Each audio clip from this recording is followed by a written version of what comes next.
적당히 좋아하면 덕후가 아니다. 적당 덕후. 안녕하세요, 여러분의 아재 덕후 공PD입니다. 오늘은 적당 덕후의 마지막 회차입니다. 제가 원래 있던 곳이죠. TV로 복귀를 했고요. 라디오는 내일 2월 19일 개편을 합니다. 여러 콘텐츠가 새로 생기고 또 그만큼 사라집니다. 아쉽게도 적당 덕후는 오늘이 마지막입니다.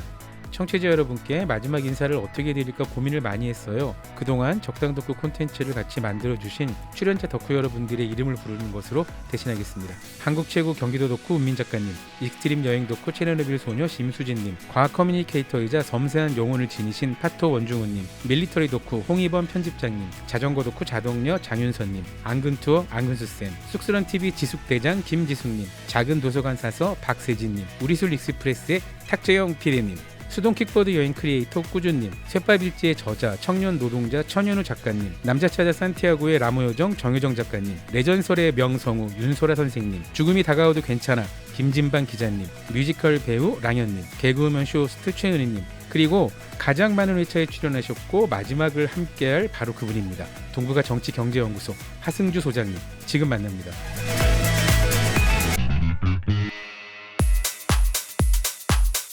좋아요. 누구나 안다.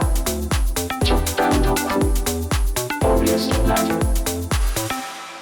적당 덕후 마지막입니다. 소장님, 1년 동안 라인업 어마어마하지 않았습니까? 저도 적당 덕후 출연도 많이 했지만 한 명의 애청자로서 아쉬운 마음이 큽니다. 마지막을 함께 하시게 됐습니다. 네. 마지막을 정말 함축적으로 어마어마한 인스파이레이션, 인사이트를 주셔야 되는 거예요. 예, 알겠습니다. 그동안 저희가 소장님과 이스라엘 팔레스타인 전쟁 이야기를 하고 있었어요. 사실 이게 저희가 전쟁 시리즈를 엄청 대작 시리즈로 기획했던 거 아닙니까? 네, 그렇죠. 28 전쟁 다음에 러시아의 우크라이나 침략 전쟁, 그리고 아직 일어나지 않았고 절대 일어나면 안 될 전쟁인 대만 위기까지.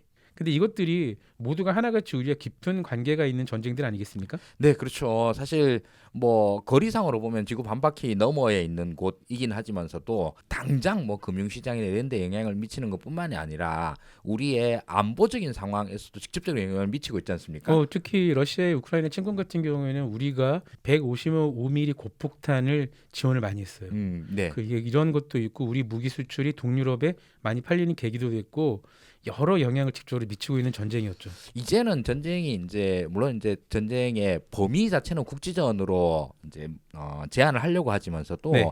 전쟁이 이제 수행되는 방식은 거의 모든 전쟁이 국제전으로 비화할 수밖에 없게 돼 버렸거든요. 그 이유가 저 밀리터리 덕후의 관점에서 말씀드리자면은 이제 미국이나 중국 같은 초강대국이자 군사 대국도 전면전을 수행한 만큼 전쟁 물자를 차근차근 비축하기 굉장히 어려워진 상황입니다. 네, 그렇죠. 뭐 사실 그런 것들이 제일 큰 이유일 텐데 게다가 뭐 정치적인 면에서도 그렇고 그를 통해서 동맹 관계를 강화하려고 하는 전쟁 당사자들, 당사국들의 입장들도 같이 엮여가지고 맞습니다. 우리도 이제 직접적으로 영향을 미치고 있는데 이스라엘 팔레스타인 전쟁, 러시아 우크라이나 전쟁과는 비교도 할 수 없을 만큼의 파급력이 중국 대만 전쟁이 될 겁니다. 그렇죠. 그게 오늘 우리의 주제이기도 하고요. 예, 그래서 이 전쟁 시리즈를 하려고 그러면 여태까지 있어 왔었던 전쟁을 이야기한 건데 마지막에는 뭐 혹시라도 있을 수 있는 그러나 절대 있으면 안 되는 그렇죠. 이런 전쟁의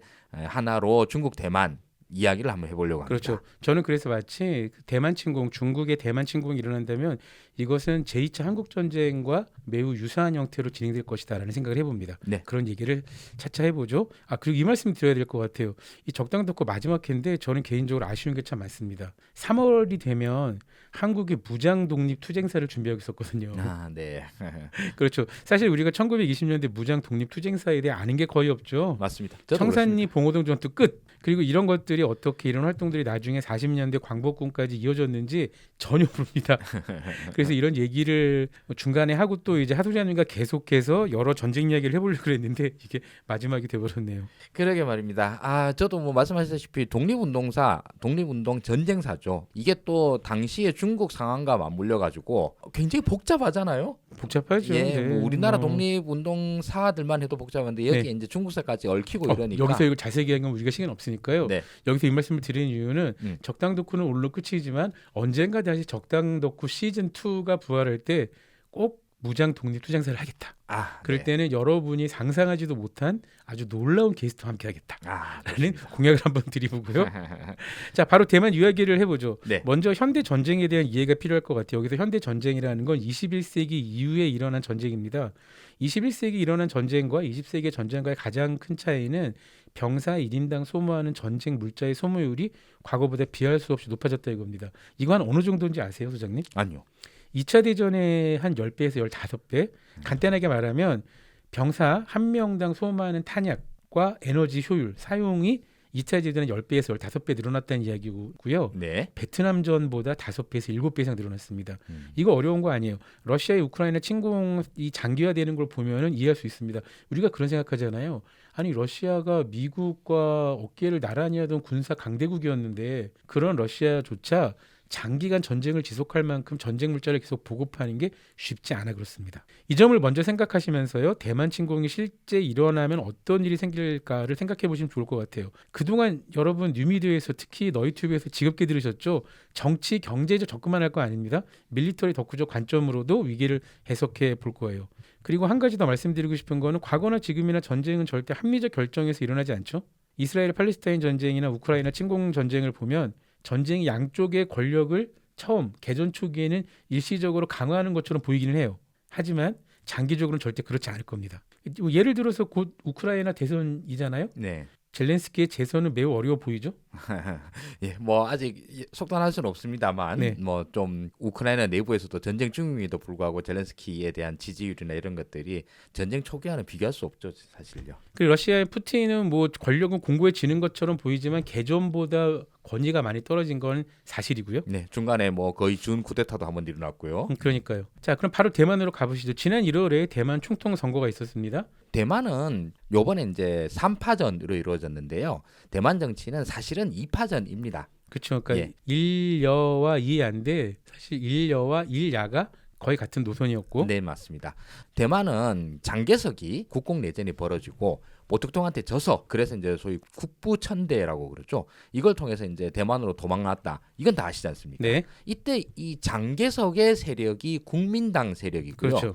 이 국민당이 그 이후로 대만을 갖다가 거의 전 세계 최장기간 계엄령 통치를 통해서 철권 통치를 합니다. 그렇죠. 이때 당시에 대만은 물론 자유주의 세력에 있습니다만 실질적으로는 진짜 독재국가였죠. 그야말로 예. 국민당 일당 독재 국가였고 야당의 존재 자체가 인정되지 않는 그런 국가였었습니다. 아, 그래서 70년대까지 한국이랑 그렇게 친했던 거군요. 체제가 서로 비슷하잖아요. 네, 민주국가를 표방하지만 사실상의 독재국가였고 계엄령이었고 통행금지도 있었고. 맞습니다. 이게 뭐 좀 재밌는 예로 하나 드려보자면요.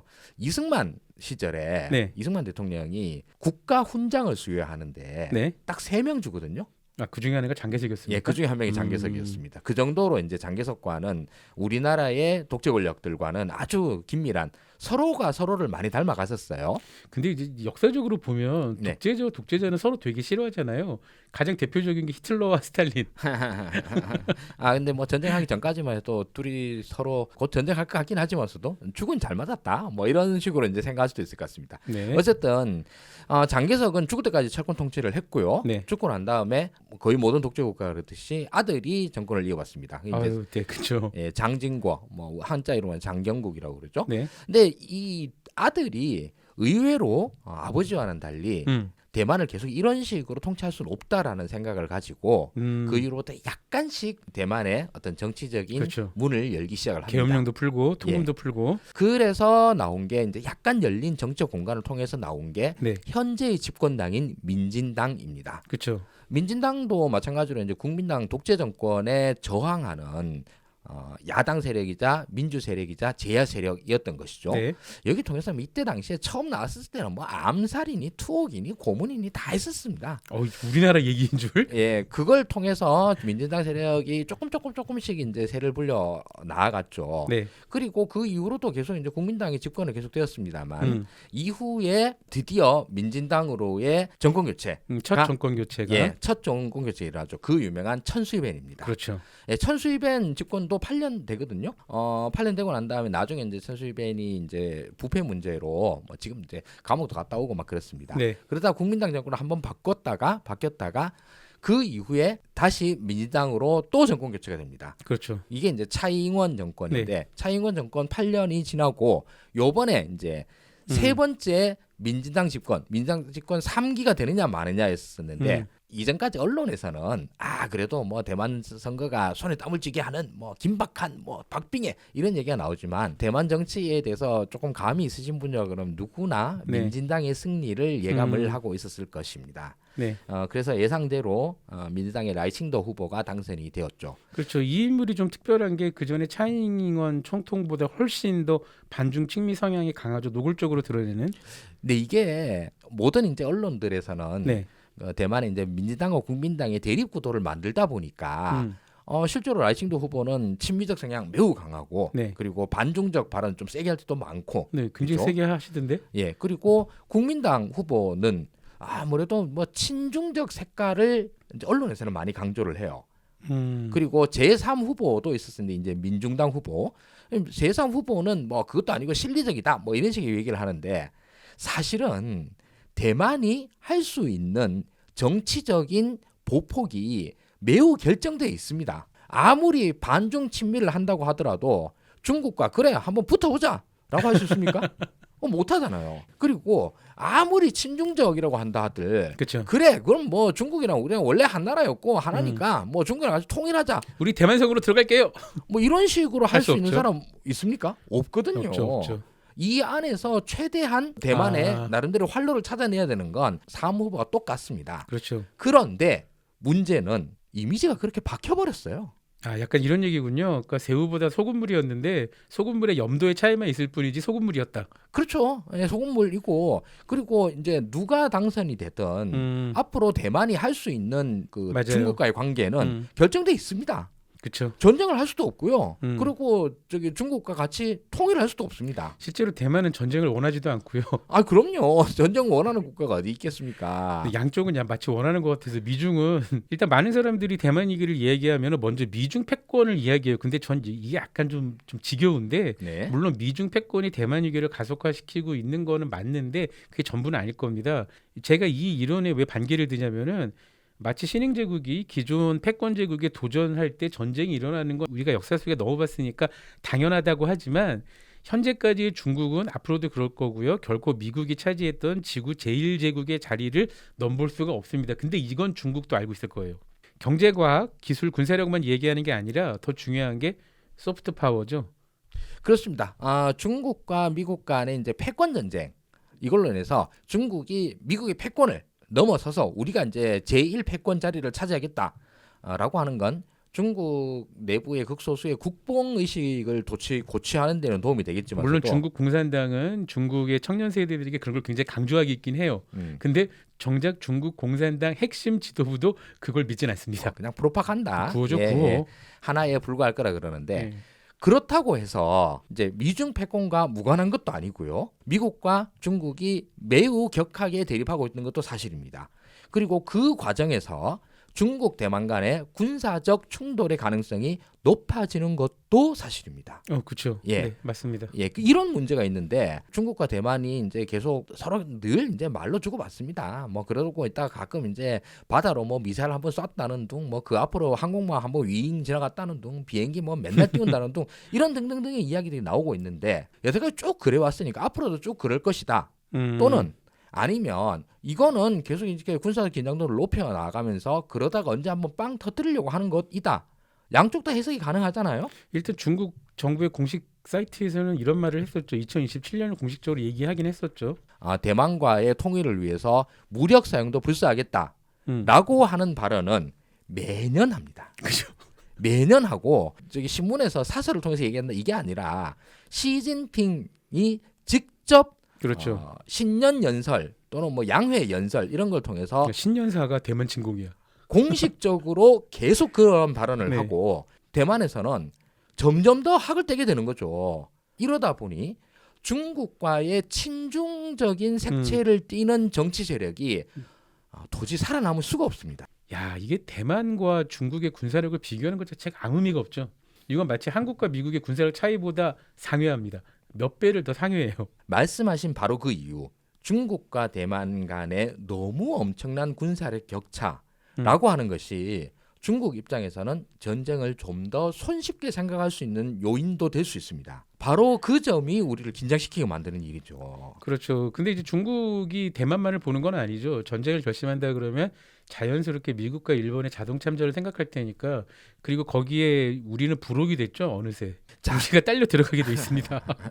자, 그런 것 때문인데 맨 처음에 이제 이 중국 대만 이야기를 할 때 뭐 네. 이런저런 얘기 다 치우고 제일 궁금한 건 딱 하나. 네. 진짜로 중국이 대만 침공하는 거야 마는 거야. 그렇죠. 이거부터 이제 그것부터 생각을 시작해 해봐야 보시죠. 되겠죠. 예. 중국이 대만을 침공하지 않을 거라고 확신하는 분들이 많아요. 특히 중국 전문가 중에 그런 분들이 많은데 중국이 지금 얘기하는 건 그거 아닙니까? 1대1로 대표적일 것 같은데 문명 대국을 꿈꾸잖아요. 단순하게 경제 군사력으로 세계에서 1등 국가가 아니라 중국 찬란한 5천년 황화 문명을 전 세계 구석구석에 전파하겠다는. 근데 하지만 전실은 중국은 현재 전 세계에서 가장 미움받는 국가 넘버1이라고 해도 과언이 아닐 정도입니다. 물론 여기에는 코로나19라는 바이러스가 한몫하긴 했어요. 하지만 전반적으로 과도한 애국주의와 국제 기준에 심각하게 미치지 못하는 시민의식, 이런 게 진짜 문제 아닙니까?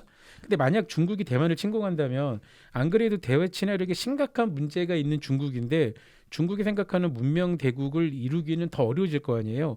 그야말로 2차 대전의 히틀러처럼 전 세계 공공의 적이 될 텐데 중국이 이렇게 무리를 할 수 있을까요? 자, 바로 그 점입니다. 중국의 최고 지도자다. 네. 시진핑 정도의 영향력을 가진 중국의 지도자다. 하승주가 만약에 시진핑 자리에 있었다고 그러면 절대 전쟁을 하지는 않을 겁니다. 왜냐하면 전쟁을 하면 안 되는 이유들이 네. 100만 가지도 넘습니다. 네. 뭐 그 외에도 군사력만 봐도 미국 자동 참전할 거고 그럼 뭐 일본도 재무장할 거고 한국 나설 거고 등등등등등 오만 일들이 다 일어날 겁니다. 네. 그런 것들 다 생각해야 되고 중국은 전 세계에서 국경선을 맞대고 있는 국가가 제일 많은 국가들입니다. 그 국가입니다. 중에 사이 나쁜 나라도 제일 많아요. 그렇죠. 네. 그리고 지금 러시아 지금 우크라이나 전쟁에서 음. 발목 잡혀 아무것도 못 하고 있는데 우방국이 단 하나도 없을 정도이고 그 모든 국가들과 다 사이가 안 좋습니다. 자, 그렇죠. 이런 와중에 중국 내부에서 대만만 문제인가? 티베트도 있죠. 신장 위구르 있죠. 이외에도 인도도 있어요. 내부적인 갈등을 가질 만한 내부 요소들도 많습니다. 외몽골 이런 데도 뭐 중국이랑 같이 하고 그냥 내몽골. 몽골로 갈래요? 이럴 수도 있잖아요. 이런 것까지 다 관리를 해야 됩니다. 이 모든 난관을 뚫고 대만과 전쟁한다. 그래서 대만과의 전쟁 결과가 중국 지도부의 예상보다 1%만 더 모자란다 하더라도 조금이라도 장기화가 된다면 네. 등등등의 가능성을 생각한다고 그러면 전쟁을 하면 안 되는 수준입니다. 그렇죠. 그게 상식적이겠죠. 예, 이게 이제 합리적인 의사결정이라고 생각을 합니다. 네. 그런데 이 합리성의 범위를 만약에 전쟁을 한다 쪽으로 확 돌려서 억지로라도 머리를 한번 짜내보죠. 네. 지금 현재 중국은 이미 경제력 면에서는 미국과 거의 어깨를 견줄 만큼의 경제력을 갖췄습니다. 지금 중국 GDP가 미국 어느 정도까지 따라잡았죠? 지금 뭐 70% 넘죠. 70%를 넘었습니까? 네. 와. 온갖 경제적인 영향력들은 1대1로 사업이나 아프리카 자원개발 사업 등등을 통해서 네. 엄청나게 넓혀가고 있습니다. 소위 말하는 소강 사회라고 그러죠. 차나 태평 뭐 이 정도보다 약간 아래인 수준까지 올라왔다고 스스로 평가하고 있고 그건 중국인들도 그렇게 인정을 하고 있습니다. 예, 이제 소강 시대에 돌입했다라고 하는 게 이제 숫자로 해가지고 네. 우리가 이제 1인당 GDP가 뭐 10,000불을 넘는다는 뭐 이런 것들 몇 가지가 이제 요건이 있습니다. 그렇죠. 그거를 이제 충족을 했다. 그러니까 음. 소강사의 진입은 한 뭐 이제 한 6, 7년 됐습니다. 그거 이미 그 선언한지도.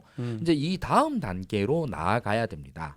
이걸 위해서 중국 정부는 만약에 우리가 대만과 전쟁을 한다고 그러면 당장 1년 내로 중국 경제는 괴멸적 피해를 입을 거야. 그리고 한 5년에서 10년 이상 굉장히 힘든 시기를 거쳐야 될 거야. 그런데 중국이란 나라가 만약에 이후로 200년, 300년이라고 하는 기간으로 확 늘려서 생각을 해보자. 그렇게 본다고 그러면 저 대만이라고 하는 목에 걸린 가시를 빼지 않고 중국이 200년, 300년 동안 계속 중흥할 수 있겠느냐라고 생각을 해보는 거예요. 일시적 후퇴를 결심할 수도 있다. 네. 왜냐하면 대만이라고 하는 나라가 원래 뭐 예전 중국 역사, 청나라 이전까지는 대만이라는 나라가 뭐 역사책에 잘 나오지도 않아요. 그렇죠. 중국인도 거기를 자기 자국 영토로 생각하지 않았죠. 전혀 그렇게 생각하지 않고 그냥 뭐 바다 건너에 있는 그런 섬이 있다더라 정도이고 그렇죠, 그렇죠. 이게 뭐 제대로 중국 역사에서 나타난 게 청나라 이후잖아요. 그렇죠. 뭐 굳이 따지면 명 정도인 것 같은데 그 왜구를 피해서 일시적으로 피해갔거나 정치적 압박을 피해서 일시적으로 네, 피해가는 그렇죠. 그런 그 정도의 위치. 해적 본 거죠. 예. 그렇게 정도 생각하고 있던 곳이었지만 21세기에 들어서 대만이라고 하는 곳 지역은 어떤 위치입니까? 중국의 멱살을 붙잡고 있는 진짜로 그냥 주먹이나 마찬가지죠. 그렇죠. 태평양으로 진출하기 위한 바로 그 핵심적인 위치니까. 네, 그리고 대만이 만약에 여기에서 중국과 극단적인 대립을 통해서 이쪽에 대해서 대만 해협 그리고 대만 그 근해를 다 막아버린다고 그러면 중국 입장으로서는 말 그대로 그렇죠. 생명줄이 근데 막혀버리는 현재 대만 해군력으로는 못 막지만은 그 대만이 그쵸 미친 결심을 해서 미군과 일본 해상 자위대에게 야 니네가 대신 막아줘 그 정도까지 아니 그렇게까지는 안 할 것 같죠. 만약 그렇다면 그쵸 중국이 생각한 위협이긴 하죠. 네, 아니 뭐 중국 입장에서는 소위 남중국해라 그러죠. 네, 이 남중국해가 중국의 어떤 가장 결정적인 포인트라고 생각을 하는데 네. 그 남중국해가 바로 대만 밑이잖아요. 대만 그쵸 서쪽 쪽이죠. 네. 그러니까 그걸 대만이라고 하는 나라를 계속 저렇게 중국의 적대 국가, 적대 지역으로 남겨놓고 있다라는 건 긴 세월을 봤서는 이건 용납할 수 없는 문제예요. 그러니까 중국 지도부 입장에서는 장기적 관점을 보면 1, 20년 후퇴를 하더라도 대만 전쟁을 결심할 수 있다라는 네. 말씀이신 거군요. 그게 문제인 거죠. 그렇군요. 무섭군요. 그럼 일단 중국의 전쟁 결심 시기는 현재 중국이라는 나라 자체가 식량과 에너지를 100% 자급자족하지 못하잖아요. 네. 식량과 에너지 비축은 어떻게 할 것인가? 전 이게 핵심일 것 같거든요. 물론 당연히 중국은 엄청난 식량 수입국이죠. 그리고 합리적인 판단으로 하면 먹을 쌀도 없는데 무슨 전쟁이야. 만약에 중국이 전쟁을 결심해가지고 만약 봉쇄에 때린다고 그러면 중국 사람 다 굶어 죽냐? 아마 중국 내부의 엘리트들은 절대 그렇게 생각 안 할 겁니다. 황무지 개간 뭐 이런 걸 통해 가지고 어떻게든 만들어낼 겁니다. 아니 갑자기 모택동의 부활인가요? 대약제 운동의 재림입니까? 아니 뭐 이런 식으로 해서 지금은 예전보다도 어떻게 농업 생산성이나 뭐 이런 것들을 높일 수 있는 여지가 확 늘어났기 때문에 당연히 뭐 수입해서 사는 것보다는 비싸겠죠. 에너지 문제. 에너지도 많이 들 거고. 그럼에도 불구하고 전쟁이라는 국가 총력 동원 체계가 생긴다고 그러면 네. 그런 것 다 극복할 수 있다라고 판단할 겁니다. 오. 그리고 그걸 만들기 위해서 여러 가지 준비들도 할 거고요. 에너지 문제 당연히 심각하죠. 아니 그럼 전쟁이 터졌는데 환경 생각할 겁니까? 석탄 있는 대로 캘 겁니다. 그렇죠. 그런 건 가능하겠지만은 그 군사 무기를 돌리기 위해서는 항공유, 중국이 그렇게 자랑하는 탄도미사일 많이 있죠. 탄도 핵미사일도 많이 있어요. 네. 거기에 들어가는 것들은 다 항공유보다 훨씬 더 고급유들입니다. 근데 이게 우크라이나 전쟁에서도 드러났지만 현대 미군 정도만 넉넉한 근데 미군조차도 우크라이나 전선과 이스라엘 팔레스타인 전선을 양쪽에 운영할 만큼의 그 전쟁 물자는 가지고 있지 않은 것처럼 보이거든요. 아니 그렇죠. 근데 하물며 중국이 그 지점에 도달했을까? 물론 당연히 안 되죠. 그걸 저기 미국도 안 되는데 중국이 될 리가 있겠습니까? 그러니까요. 만약에 안 된다고 하면 네. 쥐어 짠다가 모든 전쟁을 벌이는 국가의 기본적인 스탠스입니다. 중국은 충분히 그럴 수 있다는 지금 말씀이실 현재의 거고요. 중국에서 돌아다니고 있는 자동차 얼마나 많은데 전면적으로 통제를 할 거고요. 거기서 남는 기름 있는 대로 다 군사 물자로 보내. 중국 인민들은 엄청나게 궁핍하겠지만서도 전쟁 돌아갈 만큼의 석유 마련하는 것 이건 어떻게든 할 수 있다라고 알겠습니다. 생각할 겁니다. 또 하나 질문 더 드릴게요. 하선생님도 조금 전에 언급을 해주셨는데 만약 중국이 대만을 침공을 결심한다면 대만 전선은 대만 해협뿐만이 아니라 제2, 제3, 심지어 제4호 전선까지 생길 수가 있어요. 우선 센카쿠 열도 그리고 방금 말씀하셨던 남중국해 네. 그리고 한반도 일대 이게 정말 억울한 일인데 한반도 일대에서도 긴장, 분쟁이 일어날 수 있습니다. 그리고 티벳, 신장, 위구르는 중국의 정말 멱살, 목줄인 것 같죠. 네. 여기 자취가 그리고 아직은 중국에 미치지 못하지만 전 세계적으로 강력한 군사력을 지닌 국가가 중국과 적대하고 있습니다. 바로 인도. 이런 것까지 다 고려하고 결심할 수도 있다는 말씀이시죠? 그런 것들을 당연히 염두에 두고 있을 것이고요. 네. 그 전에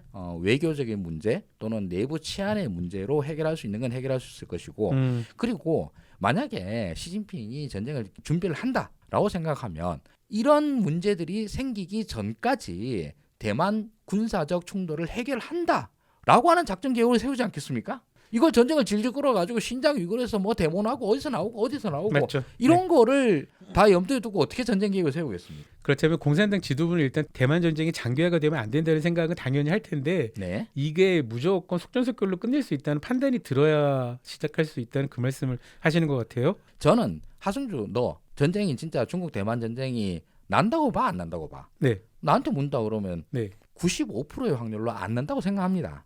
알겠습니다. 뭐 아니, 숫자로 저도- 해봐야 그럼 5% 난다고 하는데 네. 그게 이걸- 역사적으로는 5%도 얼마든지 일어났었으니까요. 예 그래서 얘기를 하는 거고요. 그리고 저희가 일부 시간 다 됐어요, 소장님. 죄송합니다. 그래서? 예. 바로 입으로 가겠습니다. 적당히 좋아하면 덕후가 아니다. 적당 덕후 OBS 라디오. 만일 전쟁이 일어난다면 대만 자력으로는 3일을 못 버틸 겁니다. 왜냐하면 대만 육군 전체 병력이 13만이고요. 대만은 F-35급에 해당하는 스텔스 전투기가 몇 대 있을까요? 몰라요. 단 한 대도 없어요. 아. 근데 중국은 자기네가 스텔스라고 우기고 있죠. 5세대 이상 전투기도 60여 기 가지고 있습니다. 해군 가볼까요? 4,000톤 이상 해상함정을 중국은 80여 척 보유하고 있습니다. 대만은 20척 정도. 근데 이러니까 대만이 좀 뺄 것 같죠. 중국은 이지스 함급을 가지고 있고요. 대만은 없습니다. 대만도 잠수함은 4척이 전부인데요. 중국은 심지어 공격형 원잠도 있죠. 이런 걸 생각해 보면 대만 자력으로는 3일을 버티기 어렵다는 게 군사 전문가들 뿐만이 아니라 모든 밀리터리 덕후들이 동의하는 겁니다. 그러면 대만이 이렇게 만만한 군사력으로 만만한 나라니 시진핑의 말처럼 창군 100주년 2027년까지 전쟁을 할 것인가? 전쟁 결심은 외부 요인보다 시진핑 장기 집권을 하는 게 더 결정적인 것일까? 중국이 대만을 침공할 의지는 그렇다 치고 실익은 무엇이 있을까?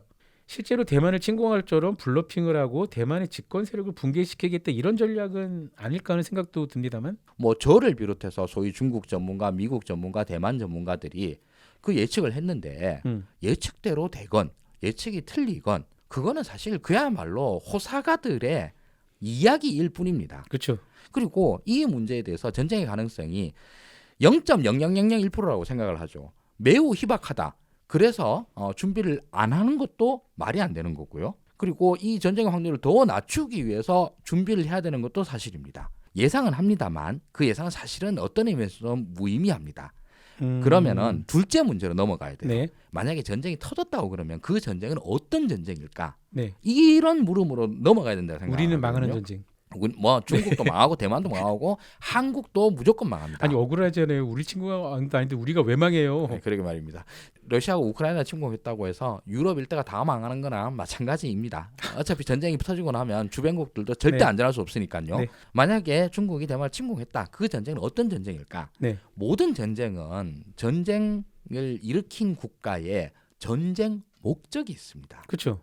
전략 목표라고 그러죠. 네. 자, 이 전략 목표가 굉장히 뚜렷해야 돼요. 이게 만약에 흐릿하면 전쟁을 어떤 식으로 수행해도 결국 끝날 때 이긴 전쟁이 아니게 됩니다. 자, 베트남 전쟁은 미국의 베트남전 전쟁 전략 목표가 뭐였다고 생각하십니까? 공산주의 확산 저지긴 했는데. 그럼 공산주의 확산을 저지한다가 전략 목표인 거예요. 네. 그러려고 그럼 뭐가 있어야 되느냐? 1. 남베트남 정권이 무너지지 않도록 관리해 줘야 돼. 네. 이게 1번이고요. 2번이 뭐냐 하면 북베트남 남진을 막아야 돼. 네. 이고요. 그리고 세 번째로 그렇다고 해서 북베트남으로 밀고 올라가 가지고 이 전쟁을 국제전으로 비화하면 안 돼. 아하. 이런 여러 가지 조건들이 묻어 있는 겁니다. 다 실패했네요. 이러다 보니까 이거는 성공할 수 없는 전략 목표인 거예요. 그렇군요. 이게 성공할 수 없는 전략 목표를 가지니까 전쟁에서 이길 수가 없는 겁니다. 아하. 자, 다시 중국 대만으로 넘어가죠. 네.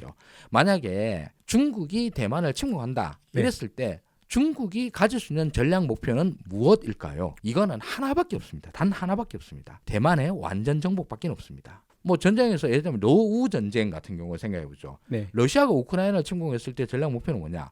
우크라이나의 친러 정권을 세우고 소위 말하는 괴뢰 정부를 세우고 러시아는 빠진다. 대만에서는 그게 안 됩니다. 지금 친중 정부를 세우고 우린 빠진다. 이거 말이 안 되는 거거든요. 그렇죠. 왜냐하면 지금도 대만은 중국의 일부예요. 당연히 중국 입장에서는 대만에 타이베이에 오송 홍기를 꽂아야 전쟁이 끝났다고 생각하겠죠. 맞습니다. 그리고 이제는 뭐 복건성에서 나온 그 관리가 대만의 그렇죠. 푸젠성. 대만 주를 갖다가 관리하는 이렇게 되는 수밖에 없습니다. 네. 이거가 되지 않는 이상은 의미가 없어요. 왜냐하면 지금도 중국에게 있어서 대만은 국가도 아니고 국가가 아니다 보니 적대국도 아닙니다. 그렇죠. 그렇죠. 그냥 네. 독립성을 유지하고 있는 그러니까 자치구지. 예, 중국 중국 내에 대만 자치구. 맞습니다. 그런 자치구인 거예요. 그리고 공식적인 입장 내에서는 신장 위구르 자치구, 티베트 자치구, 행정적으로는 차이점이 없습니다. 군대는 가지고 있는 자치구. 예. 그러다 보니 만약에 대만에 침공을 한다고 그러면 이제 완벽하게 중국 내에 편입될 수 있도록 장개석 때부터 있어 왔었던 중국 내부의 반란군들이야. 저 반란군을 진압하러 가는 것이야. 군사적, 정치적 논리의 연장선에 있게 됩니다. 이러다 보니 전략 목표가 극단적이 돼요. 전략 목표가 극단적이 되면 전쟁의 수행도 극단적이 됩니다. 뭐냐? 대만을 군사적인 충돌할 때 이런 예상을 하는 분들이 계십니다. 직접적인 충돌은 너무 부담되다. 상륙 작전은 결코 쉽지 않잖아요. 당연히 대만을 침공하게 되면 미태평양 제7함대가 그렇죠. 자동 참전일 거고 바로 오키나와 예. 바로 앞에 있는데 거기서 다 날아올 텐데요. 해상 뭐. 자위지도 자동 참전이고요. 네. 아까 오키나와 본섬도 굉장히 가깝지만은 대만 북동쪽 바로 위에 그 오키나와 열도에 해당하는 일본 영토가 있습니다. 그렇죠. 예. 뭐 거기 찾아보면은 대만에서 바로 앞에 있습니다. 네, 거기 100km 정도 되나? 예. 거기에도 일본 육상 자위대의 그 패트리어트 포대가 있어요. 팩3 포대가 진주하고 있어요. 그렇기 때문에 당연히 중국군은 거기도 폭격할 거고요. 그렇게 되면 당연히 미일 안보 조약에 따라서 미군까지 자동 참전하게 됩니다. 맞습니다. 이런 문제들이 있기 때문에 사실 전쟁을 절대 쉽게 결정하지도 못할 거고 그래서 안 된다 생각한다. 그럼 남는 건 현상 유지 또는 지금보다 더 격한 군사적 충돌. 뭐 당연히 후자 쪽의 가능성이 훨씬 더 높죠. 제일 최근에 있었던 러시아 우크라이나 전쟁에서 우크라이나가 이렇게 오래 버틴다라고 예상한 군사 전문가 저는 단 한 명도 본 적이 없습니다. 그렇죠. 러시아와 우크라이나는 국경선 내에 바다가 있는 것도 아니고요. 대만은 그거보다 훨씬 더 엄혹한 조건이라는 걸 말씀하신 것 같고요. 중국이 침공 시나리오를 조금 말씀드린다면 중국이 침공을 결심한다면 1차로 해공군의 항공 전력과 그리고 혹시 그거 아세요, 소장님? 중국은 육해 공군만 있는 게 아니라요. 로켓군이 있습니다. 이게 마치 러시아에도 항공 우주군이 있잖아요. 네. 로켓군이 따로 있습니다. 그래서 해공군의 항공 전력과 로켓군의 미사일 전력으로 대만의 해공군 기지를 먼저 타격하고 수일 이상 한 3일 정도 미 제7함대와 오키나와 괌 등지에서 발진하는 미군 공군 전력을 방어하려고 길을 쓸 거예요. 중국이 여기서 승기를 잡는다면 중국의 육전대를 투입해서 3일에서 7일 그리고 대만 점령까지 절대 30일, 한 달을 넘으면 안 됩니다. 이게 왜 굉장히 중요한 숫자이냐면 30일 이내에 전쟁이 승부가 안 난다면 30일이면 미군이 지상군을 소집해서 대만 해협까지 투입시킬 수 있는 데 걸리는 최소한의 시간이기 때문입니다. 자, 이런 악조건들이 있습니다. 그렇죠. 그렇기 때문에 이 악조건들을 합리적으로 생각한다고 그러면 하면 안 되죠. 그렇죠. 하면 안 근데 되는데. 그럼에도 불구하고 중국이 항모를 가지고 있잖아요. 네. 그 전에 있던 1번함, 2번함, 라우닝함과 산둥함은 사실 그 러시아의 크루즈네프급을 사와서 그냥 운항 테스트하는 그런 정도고 그냥 이거는 우리도 항모 있어. 미국만 있는 거 아니야. 이걸로 끝나는 거고 근데 지금 얼마 전에 진술했죠. 아직 중국 해군이 인도는 안 됐습니다. 푸제남 7만 8천 톤이에요. 네. 이러면 미국에 가지고 있는 초대형 니미츠급이 10만 5천 톤이거든요. 그 뭐 크게 차이 나는 것도 아닌데 그 정도면. 근데 그 10만 8천 톤이니까 네. 근데 이건 크게 차이 나는 게 뭐냐면 10만 톤급은 F-18 슈퍼호넷급의 그 큰 비행기잖아요. 네. F-15만큼 크진 않지만 다목적 전투기들을 실으면 뭐 거기에 급유기도 들어가고 정찰기도 들어갈 거 아니에요. 이런 거 포함해서 최대 80여 기를 실을 수 있습니다. 근데 8만 톤급은 정말 많이 실어봐야 40여 기, 45기밖에 못 들어가요. 그러니까 운영할 수 있는 항공 소티, 1회 출격을 항공 소티라 그러는데 여기에서 차이가 엄청나죠. 근데 어쨌건 7만 8천 톤급이라고 하면은 현존하는 항모를 운영하는 현존 국가 중에서는 영국의 퀸 엘리자베스급입니다. 프랑스도 이거보다 샤를 드골 함도 이거보다 작아요. 근데 그 함의 이름이 푸제남입니다. 복건성이죠. 네네네. 대만을 마주보고 있는 거. 그러니까 푸제남 그 세 번째 제대로 된 대형 항공모함을 건조할 때부터 그 한 명을 푸젠으로 짓는다는 건 야 이거 대만 침공의 신호탄인가라고밖에 해석할 수가 없다는 거죠. 그렇죠. 사실 뭐 그런 군사력을 갖다가 만든다고 그럴 때 제1 목표는 대만이겠죠. 그 이런 식의 시그널을 그동안 중국 공산당이 너무 많이 줬기 때문에 그리고 저는 저기 소위 말하는 독재 권력들이 하는 말을 네.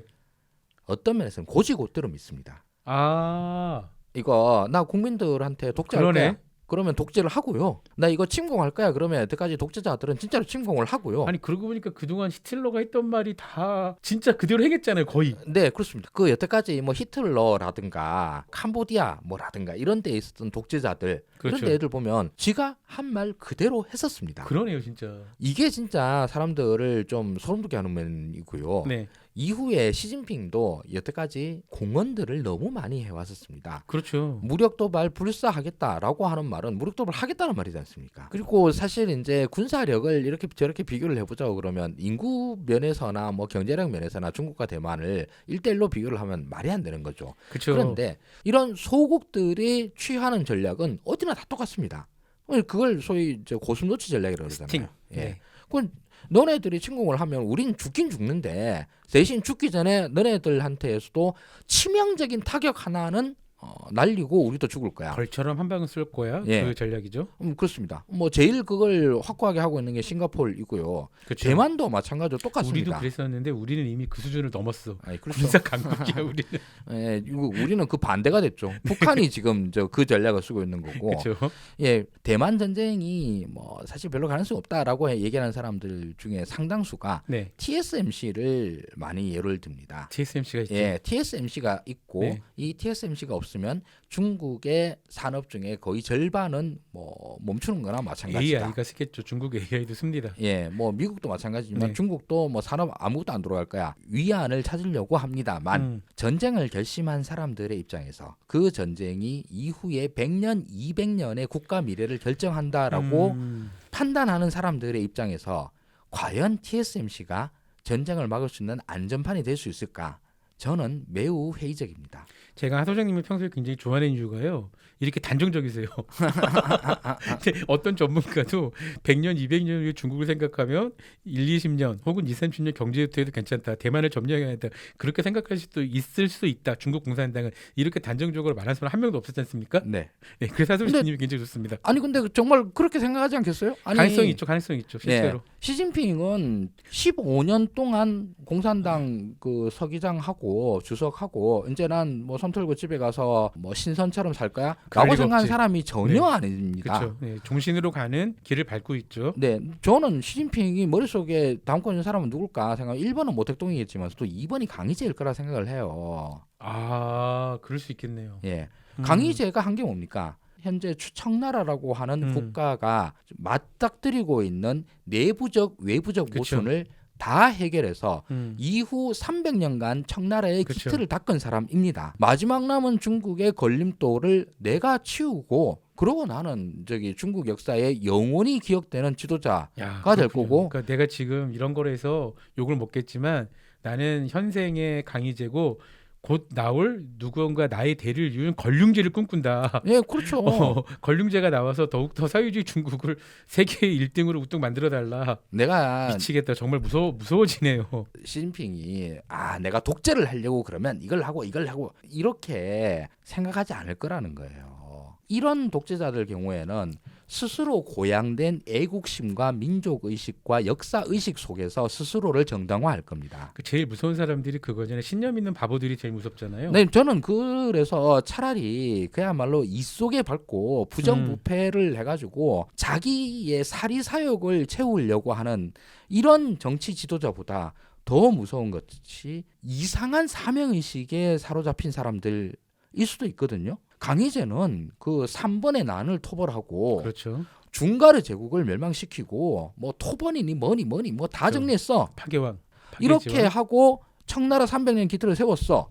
이거와 중국 일단 신장 위구르 문제, 뭐 티베트 문제 이런 것들이 있지만서도 시진핑의 입장으로서 이거는 많이 정리가 됐어. 이제 하나만 더 정리하면 돼. 그리고 그러고 나면 중국은 그야말로 통일된 하나의 민족 국가로서 제대로 완성될 수 있어. 그러면 이 중국의 힘이 어디까지 펼쳐나갈 수 있을지 10년, 20년 힘든 거 나도 알아. 그런데 50년 한번 생각해봐. 100년 생각해봐. 200년 생각해봐. 그럼 그 와중에서 시진핑이라고 하는 정치 지도자의 이름은 어떻게 기억될까를 생각해봐 라고 하는 논리로 생각을 한다고 그러면 저는 그게 무서운 거예요. 이런 점에서 바로 하 소장님이 놀라운 인사이트를 하나 주신 것 같고요. 우리가 시간이 없으니까 중국군과 미국, 일본의 해상 전력을 비교하는 게 도움이 될 것 같아요. 중국군이 맞닥뜨릴 함대는 제일 먼저 태평양 사령부의 제7함대입니다. 제7함대라고 하니까 되게 어마어마한 것 같지만 이렇게 생각하시면 돼요. 한국 주둔, 일본 주둔, 미 해군입니다. 제7함대 전력이 어느 정도냐면 어지간한 중견국가 전체 국방력을 살짝 상회합니다. 항모전단은 단 하나밖에 없는데 중형 항모급이죠. 강습 상륙함. 그러니까 우리 해군이 만들려는 항공모함이 4만 톤급이거든요. 근데 제7함대는 강습 상륙함, 그러니까 우리나라 독도함 같은 거예요. 그런 게 4만 5천 톤급이 두 척 있습니다. 그리고 독도함보다 훨씬 큰 강습 상륙급인 샌안토니오급 이것도 한 척 있고요. 우리 해군에 단 3척밖에 없는 알레이버급 이지스함 8척 있고요. 7함대만. 태평양 사령부 전체가 아니라. 그리고 이것보다 훨씬 큰 이지스 순양함이죠. 타이콘 대로가급 이것도 3척 있고요. 그리고 7함대에 직접 배속되어 있지는 않지만 유사시 태평양 잠수함대 즉시 지원을 받습니다. 이게 진짜 무서운 거죠. 전쟁 전문가들이 시뮬레이션을 해보면 7함대 항모가 니미츠급이에요. 로널드 레이건호입니다. 이 로널드 레이건 항모전도를 격파하려면 중국 해군의 80%를 쏟아 부어야 한다는 시뮬레이션 결과도 있습니다. 근데 하지만 중국은 뭐가 있죠? 전술핵이 있죠. 그러니까 중국이 정말 미치면 전술핵을 항모전단에 투발할 수도 있다는 그런 거죠. 중국 해군 어느 정도일 것 같으세요, 소장님? 중국은 사실 역사적으로는 해군이 약하기로 아주 유명한데 지금은 아닙니다. 지금은 이제 푸제남 경합위성을 말씀드렸죠. 거의 8만 톤급. 그리고 얘네가 진짜 무서운 게 그 전까지는 소련이 러시아가 쓰던 수호이 27의 해상 버전이에요. 수호이 33. 그거의 카피 버전이 제25만 탑재했는데 푸제네는 그 보셨죠? 미국 F-22야? F-35야? 두 개를 절명히 섞어놓은 것 같은 느낌의 스텔스기 J-35가 탑재될 겁니다. 그러니까 이거는 굉장히 무서울 거예요. 하소장님, 중국이 대만을 침공한다면 가장 망하는 나라는 어디겠습니까? 일단 대만, 일본, 미국, 중국, 한국, 북한. 전쟁이 벌어졌다 그러면 일단 대만은 망하는 거고요. 그런데 문제는 뭐냐 하면 네. 제가 이 말씀을 드리려고 미리 전쟁의 성격을 규정한 거예요. 네. 아니, 전쟁이 터졌다라고 하는 가정을 하는 거잖아요. 그 전쟁은 총력 전쟁이 될 것이다 라고 말씀을 드렸잖아요. 네. 그러면 중국 입장에서는 이 전쟁에서 무승부란 없어요. 그렇죠. 지는 것도 당연히 없는 거지만 무승부도 무승부가 없어요. 사실상 지는 거지. 예. 무승부는 완패나 마찬가지예요. 네. 이 완승을 거두기 위해서는 모든 걸 다 해야 됩니다. 그 모든 것 중에서 제일 중요한 전술적 목표가 있을 거예요. 저는 그걸 딱 하나로 봅니다. 오키나와에 있는 미군 부대를 막아야 될 거 아닙니까? 그렇죠. 예, 거기에 있는 애들이 뭐 어떻게든 무슨 수를 쓰든지 간에 거기 붙잡아 놓고 이쪽으로 못 오도록 해야 될 겁니다. 이걸 위해서 다른 데에 다른 지역에서의 군사적 긴장도를 확 높이는 수가 너무 제일 쉽게 생각할 수 있는 시나리오이겠죠. 그렇죠. 제일 좋은 방법은 뭐겠습니까? 한반도에도 그런 군사적 긴장도를 확 높여버리는 겁니다. 그렇죠. 그리고 한반도를 넘어서 일본도 마찬가지입니다. 그렇게 해서 일본 근해에서도 뭐 중국의 군사력들이 어른어른 거리는 겁니다. 잠수함이 더 현실적일 거고요. 예, 이런 식으로 생긴다 그러면 남한 또는 일본에서의 군사적 긴장도를 높이는 수가 있을 겁니다. 그런데 이걸로 미국이 그렇게 쉽게 방향을 바꾸지 않을까? 실제로 북한을 동원하는 수도 매우 좋은 옵션이죠. 당연히 북한은 적어도 일본 해전의 긴장감을 높이기 위해서요 동해상으로 미사일 도발할 겁니다. 네, 일본 본토를 지나서 태평양 쪽으로 미사일을 쏠 것 같아요. 적어도 홋카이도 북쪽으로 미사일을 쏘거나. 뭐 그 정도만 해도 저는 다행이라 생각을 합니다. 왜냐하면 여태까지 그런 거 몇 번 해봤잖아요. 진짜로 북한이 무력 도발을 갖다가 그것보다는 서해 NNL과 DMZ에서 기습적으로 국지 도발을 할 거겠죠. 전면적은 아닐 거예요. 충분히 가능하고요. 그렇죠. 요까지만 돼도 참 뭐 어떻게든 수습이 가능할 텐데 그 이상의 무력 도발이 가능하다고 그러면 과연 한반도도 전쟁으로부터 안전한가? 아니죠. 당연히 아니죠. 그리고 그렇게까지 되면은 이건 대만 침공이 아니라 그제처럼 3차 대전 시작입니다. 네. 그러니까 같이 지구 멸망하자는 얘기랑 똑같은 거죠. 예. 그리고 우리가 이 얘기를 꼭 해야 될 것 같은데, 그러니까 대만 침공이 일어났을 때 우리 한국군, 우리 군이 자동적으로 개입될 수밖에 없는 거 혹시 아세요? 우리가 작년에 필리핀에서 우리 해병대가 상륙 강습 훈련을 했지 않습니까? 네. 근데 이건 어떤 군사 전문가가 봐도 대만의 역상륙을 하기 위한 그런 훈련이겠구나라고 해석됐었잖아요. 그거 아니면 왜 우리 해병대가 필리핀에 가서 왜 갑자기 우리가 필리핀 침공합니까? 그럴 리가 전혀 없죠. 네. 근데 이게 어떤 구조냐면요. 유사시에 그러니까 우리 군에게 전시 작전권이 없죠. 네. 그리고 유사시에 제7함대에 우리 해군의 일부가 배속됩니다. 그리고 지금 정부가 어떻게 협상을 했는지는 모르겠지만은 한미일 연합 해상훈련을 했을 때 일본 해상자위대도 들어왔었잖아요. 네. 그 말 아까 우리 제7함대에 우리 해군이 일부 배속된다는 얘기는 실제 전쟁이 일어나면 미일 안보조약에 의해서 일본 자위대도 미군의 일정 정도 통제를 받겠죠. 우리 해군이 일본 자위대 밑으로 들어가는 어이없는 일이 벌어질 수 있다는 거예요. 맞습니다. 여기에는 해병대도 있어요. 이게 사실 현대전 20세기 이해 전쟁 때부터 6.25 전쟁이 2차 세계대전 이후에 첫 번째 국제전이었잖아요. 그렇죠. 이때의 미군 입장에서는 이때서부터 사실은 전쟁은 제한전으로 치러져야만 된다라고 하는 압박이 있어 왔습니다.